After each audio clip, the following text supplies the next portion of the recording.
Şerife'nin örgü dünyasına hoş geldiniz. Bugün sizlere tığ ile yapılan üçgen şal modeli göstermek istiyorum. Oldukça güzel oluyor. Ben ilk defa gördüm. Umarım sizler de beğenirsiniz. Aliza Diva ipim var. Onunla çalışmak istiyorum. 1.90 milim kalınlığında tığ kullanıyorum.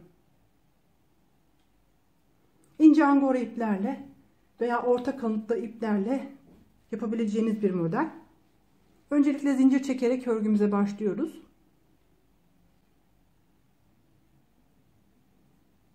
Bir, iki, üç, dört, beş, 6 zincir çektim. Başlangıç noktasına batıyorum. İlmeğimi kapatarak bir tane halka oluşturdum. 3 tane zincir çektim. Başını doladım. Halkanın içerisine giriyorum. Üçlü trabzan yapıyorum. 3 adet üçlü trabzan yapıyorum. Arada 3 tane zincir çekiyorum. Aynı yuvaya girerek tekrar üçlü trabzanlar yapıyorum.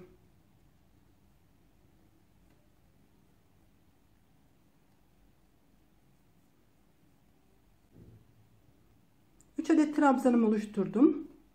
Tekrar arada 3 tane zincir çekiyorum.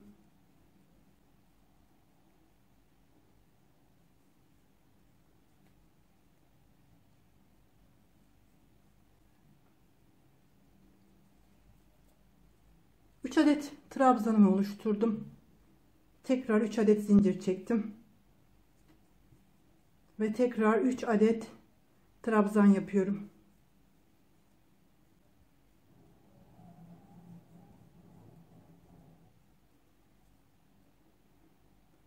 Dört adet üçlü trabzan yaptım. Arada 1, 2, 3 tane yuvamız olması gerekiyor. Şimdi 5 zincir çekiyorum. Örgümü çeviriyorum. İlk yuvamın içerisine giriyorum.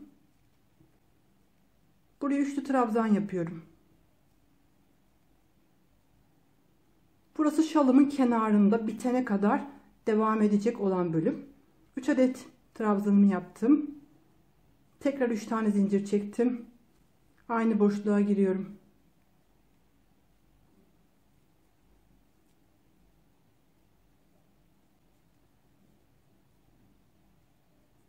Burası şalımızın kenar kısmı olarak devam edecek.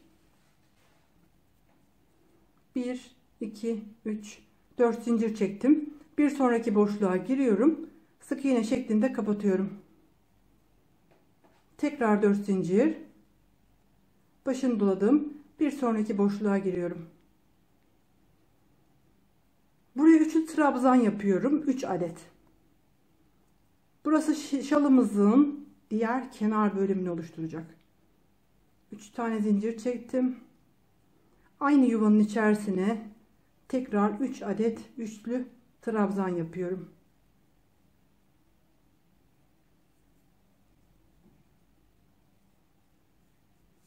Bu şekilde ilk başlangıcımızı yapmış olduk.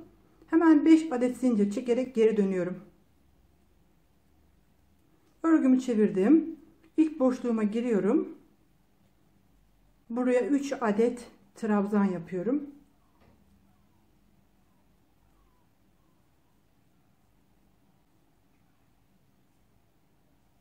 Arada 3 tane zincirim var. Aynı yuvaya tekrar giriyorum. 3 adet trabzan daha yapıyorum. Su taşı şeklinde kenar bölümümüzde bu kısımlar devam edecek. Orta bölümü ise modelimizi oluşturacağız. 4 adet zincir çekiyorum. Başını doluyorum. Burada kelebek şeklinde 2 adet boşluk oluşturduk. Buraya dolgumuzu yapıyoruz. İlk boşluğuma giriyorum. Bir tane ilmek uzattım. Başını doladım. Aynı yerden ikinci ilmeğimi çıkarttım. Başını doladım. Üçüncü ilmeğimi çıkarttım. Başını doladım. Dördüncü ilmeğimi çıkarttım. Başını doladım. Beşinci ilmeğimi çıkarttım. Başını dolayarak 6 tane ilmek çıkarttım. Tekrar başını doladım. Buradaki birleşim yerine batıyorum. Buradan bir tane ilmek uzatıyorum. Tekrar başını dolayarak bir sonraki boşluğa geçiyorum. Burada tekrar başını dolayarak 6 adet ilmek uzatıyorum. 3 4 5 başını doluyorum. 6. ilmeğimi çıkarttım. Bu şekilde çıkartmış olduğumuz bütün ilmekleri tek defada kapatarak bir tane zincir çekiyoruz. 1 2 3 4 5 tane zincir çektim. Dolgularımızın tepesindeki kapattığım boşluğa giriyorum. Sık iğne şeklinde kapatıyorum. 1 2 3 4 5 zincir çektim. Aynı boşluğa giriyorum. Kapatıyorum. 1 2 3 4 5 zincir çektim. Aynı boşluğa girerek kapattım. Dolgumuzun üzerinde 3 adet bu şekilde pipirik oluşturmuş olduk. 4 tane zincir çektim. Başını doladım. Kenardaki su taşı bölümüne boşluğa giriyorum. Buraya 3 adet trabzan yapıyorum.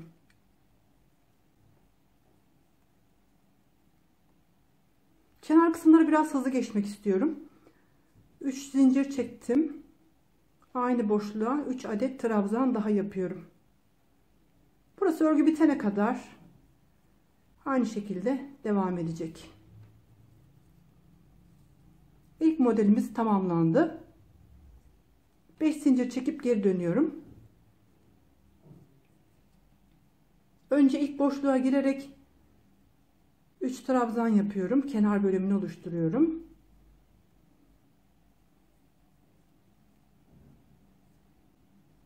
Üç tane zincir çekiyorum. Tekrar aynı boşluğa giriyorum.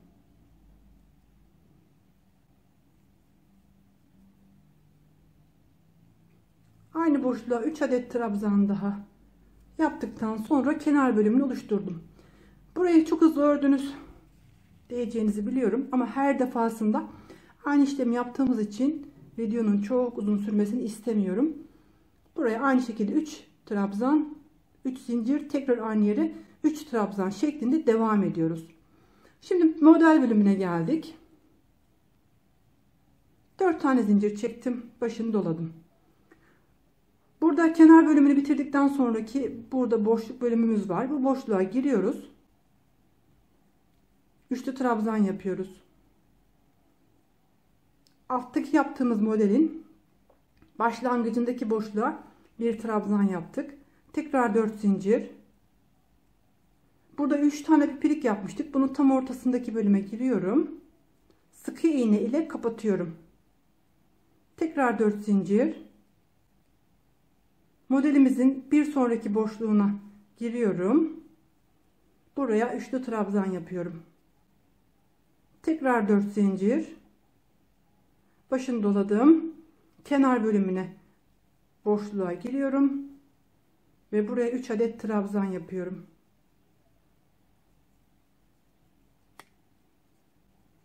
Arada 3 tane zincirim var. Tekrar aynı boşluğa giriyorum. 3 adet trabzan daha yapıyorum.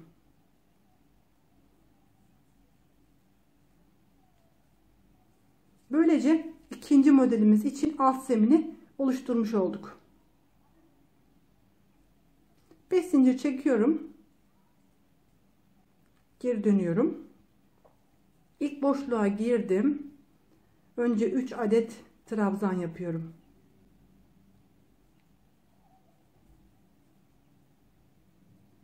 Arada 3 tane zincirim var.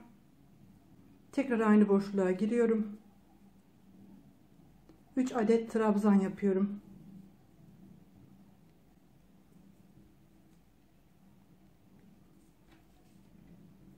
Şimdi kenar bölümünü tamamladım. Model kısmına geçiyorum. 4 adet zincir çekiyorum. Burada kenar kısmından sonraki ilk boşluğa giriyorum. Bir ilmek uzattım. Başını doladım. 2, başını doladım. 3, başını doladım. 4, başını doladım. 5, başını doladım. 6 adet ilmek uzatıyorum. Dolgu yapacakmışım gibi. Bir ilmek başını doladım. Buradaki trabzanın tepesine batıyorum. Bir tane ilmek uzattım. Başını doladım. Bir sonraki boşluğa giriyorum. Tekrar buradan başını dolayarak 6 adet ilmek çıkartıyorum. Bu şekilde büyükçe bir dolgu elde ediyoruz. Bunu bir defa da kapatıyorum. Bir zincirle burayı sabitliyorum. 5 tane zincir çekiyorum. Dolgumun tepesini kapattığım bölüme batarak sık iğne şeklinde kapatıyorum. Tekrar bir zincir çekiyorum.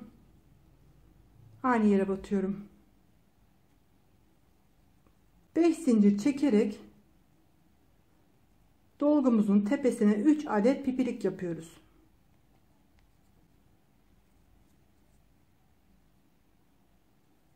Tekrar 4 zincir çekiyorum. Başını doladım. Burada bir sonraki boşluğa geçiyorum.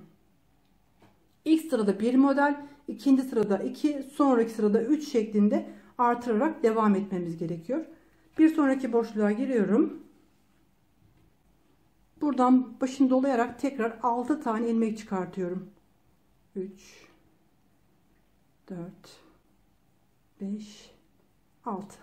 Başını doladım. Aradaki trabzanın tepesine batıyorum. Bir ilmek daha çıkartıyorum. Başını doladım. Bir sonraki boşluğa geçiyorum.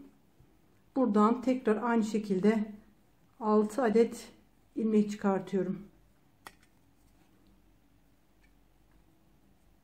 Sonra bu ilmekleri bir defada kapatıyorum. Bir zincir çekerek dolgumu tepe kısmından toparlıyorum. 5 tane zincir çekiyorum. Dolgumun tepesine sık iğne şeklinde batıyorum.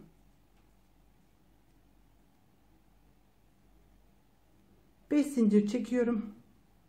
Aynı yere tekrar batıyorum.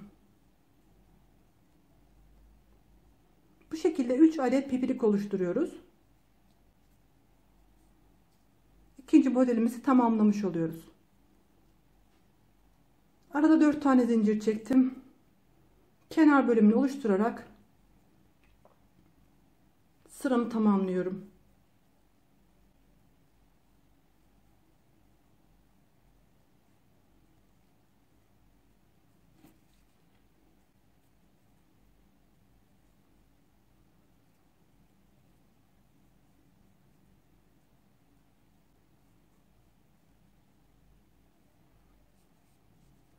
İkinci modelimizi tamamlamış olduk. Hemen bir sıra daha göstererek videomu bitirmek istiyorum. 5 tane zincir çektim. Geri döndüm. Önce kenar bölümünü yapıyorum. Kenardaki su taşı bölümünü tamamladım. 4 tane zincir çekiyorum. Başını doluyorum. Burada modelimizin önündeki boşluğa giriyorum. Bir tane trabzan yapıyorum. Tekrar 4 tane zincir çekiyorum. Modelimin üzerindeki pipiriklerin tam ortasındaki bölüme batıyorum. Burayı sık iğne şeklinde kapatıyorum. 4 tane zincir çektim. İki modelin arasındaki boşluğa giriyorum. Buraya bir tane üçlü trabzan yaptım. 4 zincir çektim. Modelimin tam ortasındaki pipiriğe girerek sık iğne şeklinde kapattım. 4 zincir çektim. Modelimin bittiği boşluğa giriyorum. Buraya bir tane üçlü trabzan yapıyorum. 4 zincir çekiyorum ve kenar bölümüne geçerek sıramı tamamlıyorum. Bu şekilde bir sonraki modelin alt zeminini hazırlamış olduk. Her defasında iki boşluğu kullanarak bir model oluşturuyoruz. Sonraki iki boşluğu kullanarak bir model, sonraki iki boşluğu kullanarak bir model şeklinde örgümüze devam etmemiz gerekiyor. Ben modeli biraz ilerlettim.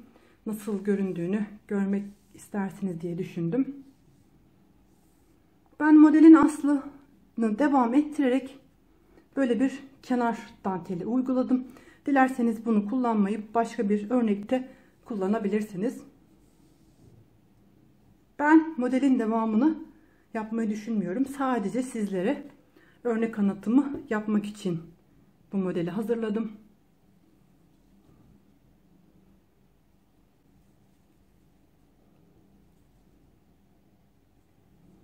Burası da örgümüzün diğer tarafı.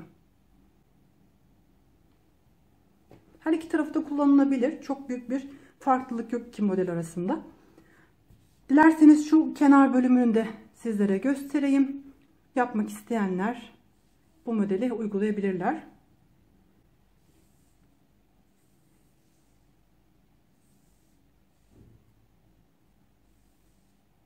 Aliza Diva ile de gerçekten çok güzel oldu. Parlak duran dantel kalınlığında bir ip olduğu için oldukça zarif durdu. Dolgulu bir model olduğu için çok kalın iplerle çalışmanızı tavsiye etmem. Özellikle angora iplere daha çok yakışacağını düşünüyorum. Şimdi isterseniz şu kenar bölümünde hemen kısaca nasıl yaptığımı göstermek istiyorum. Şalın büyüklüğünü ne kadar yapmak istediğinize gelince zaten alttan başlanılarak örülen bir model olduğu için üzerinize alarak büyüklüğünün yeterli olup olmadığına bakabilirsiniz. Dediğim gibi her sırada bir tane artarak devam eden bir model.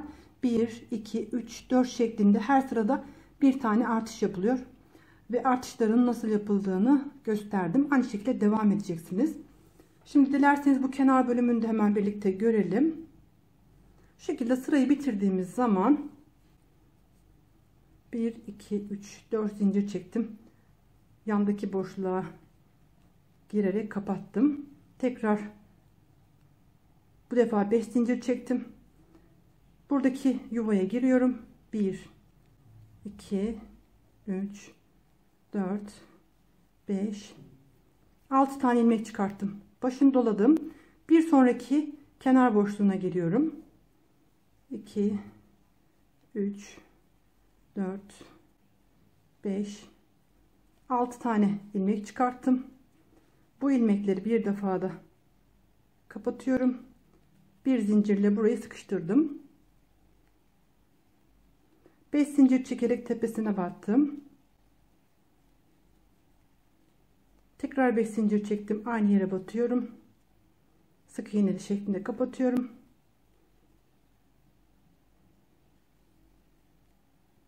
Bu şekilde dolgumun üzerine 3 adet piplik oluşturdum. 1, 2, 3, 4, 5 zincir çektim. Dolgumun başladığı boşluğa giriyorum. 4 zincir çektim. Bir sonraki boşluğa giriyorum. Bu şekilde oluşturuyoruz. Burada başlangıç kısmına geldiğim zaman buraya da nasıl yaptığımı göstermek istiyorum. 1, 2, 3, 4, 5 zincir çektim. Burada sık iğneli trabzanların başındaki boşluğa giriyorum. 1, 2, 3, 4, 5, 6. Başını doladım. Bir sonraki trabzanların yanındaki boşluğa giriyorum. 2, 3, 4, 5, 6. Bunu bir defada kapattım. Bir zincirle sabitledim. Şu bitiş kısmındaki üçgen kısmı da bu şekilde modelimi oluşturdum. Gayet güzel bir model olduğunu düşünüyorum. Umarım sizler de beğenmişsinizdir. Yapmayı düşünen herkese kolay gelsin.